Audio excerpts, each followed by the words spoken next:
Hi everyone, this is மாரி Sadaiyappan. So என் குழந்தை எதுவுமே ஒழுங்கா சாப்பிட மாட்டான், நான் வெரைட்டியா சமைச்சு தரேன், என்னால் அவனை சாப்பிட வைக்கவே முடியல அப்படி கேட்குற பேரண்டா நீங்க, உங்களுக்கான பதிவு தான் இது.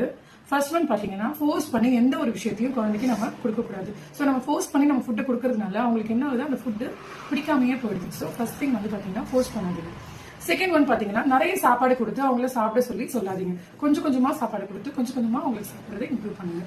தேர்ட் ஒன் பாத்தீங்கன்னா, அவங்க சாப்பிடும்போது அவங்களுக்கான சூழலை நம்ம அமைதியா அமைச்சு தரணும். அதாவது டிவி பார்த்துக்கிட்டு, செல்போன் பார்த்துக்கிட்டு அந்த மாதிரியான சாப்பிட்ற ஹேபிட்டை நம்ம சஜஸ்ட் பண்ணும்போது அவங்களால அவங்களோட ஃபுட்டை ரெகக்னைஸ் பண்ணி சாப்பிட முடியாது. ஃபுட்டோட டேஸ்டையும் ஃபுட்டோட டெக்ஸ்டரையும் எல்லாத்தையும் ரெகக்னைஸ் பண்ணி சாப்பிடும்போது தான் அந்த ஃபுட் அந்த குழந்தைங்களுக்கு பிடிக்காது.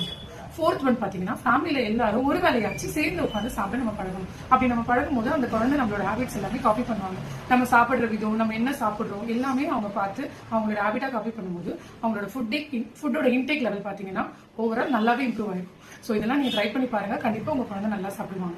தேங்க்யூ.